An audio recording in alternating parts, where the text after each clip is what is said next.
Bismillahirrahmanirrahim. Assalamualaikum, hai semua. Okey, bertemu lagi lah dengan slot perkongsian daripada Persatuan Agama Islam. Hari ni kita bersama saya lah. Nama diberi Najihah binti Khairuddin. Okey, kita akan kongsi minda bersih jiwa. Okey, saya bukan pakar motivasi, saya juga bukan pakar kaunseling. Tajuk saya hari ni ialah nasihat. Sama ada nasihat ni penawar ataupun racun. Okay, dalam meniti kehidupan kita pada hari ini kan, kita takkan larilah daripada menerima nasihat ataupun kita menasihati orang lain. Jadi, dia merupakan keperluan kepada kita lah sebagai manusia untuk teruskan kehidupan. Jadi kena ada cara dia lah. Okay, orang kata nasihat ni merupakan baja. Semakin kita terima, semakin lega. Okey, nasihat ni tak semua orang boleh terima. Oleh itu kita kena berhati-hatilah dalam memberi nasihat. Kita tidak boleh memberi nasihat dengan keadaan muka bengis, bahasa yang kasar. Oleh itu kita kena berhati-hatilah dalam memberi nasihat. Sebelum campur tangan tu, kita kena tengok dulu, pantau dulu macam mana keadaan dia. Kita berfikir dulu sebelum bertindak. Jadi marah dan nasihat ni perkara yang berbeza sebenarnya. Nasihat ni kita perlu dalam keadaan yang tegur dengan berkasih sayang dan sopan santun lah, menggunakan bahasa yang baik. Okay, macam kita lah, kita apa-apa kita kaitkan dengan diri kita. Bila kita dapat nasihat yang sopan santun dengan menggunakan bahasa sopan, macam Najihah, kamu tak boleh macam ni. Jadi kita boleh terima dengan hati terbuka. Jadi kita perlu berhati-hatilah dalam menasihat.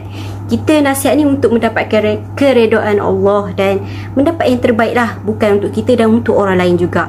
Kita yang ada pengalaman, ada apa yang kita pernah lalui sesuatu, kita boleh beri nasihat ke orang lain untuk tidak ulangi apa yang kita buat. Okay. Nasihat ni juga dia boleh membuka minda seseorang.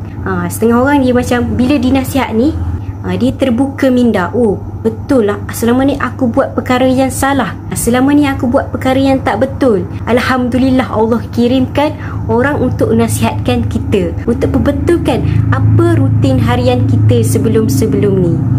Daripada yang tak betul jadi betul, daripada kita tak solat jadi kita solat sentiasa. Macam tu lah dia nasihat.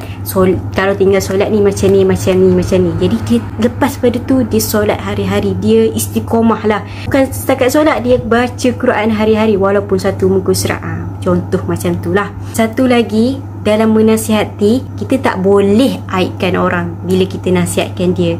Contohnya, kita nasihat dia dekat khalayak ramai. Jadi kalau kita nak nasihat tu, kalau boleh kita nasihatlah bila kita dengan dia sahaja. Wah, tak boleh macam ni, kena pakai handsop, nampak lengan. Hakikatnya kita kena bersedialah dari segi mental, emosi, dan untuk diri saya sendiri juga dan untuk orang lain, kita kena bersedia untuk terima segala teguran, terima segala nasihat. Bukan apa, nasihat ni untuk kebaikan diri kita juga.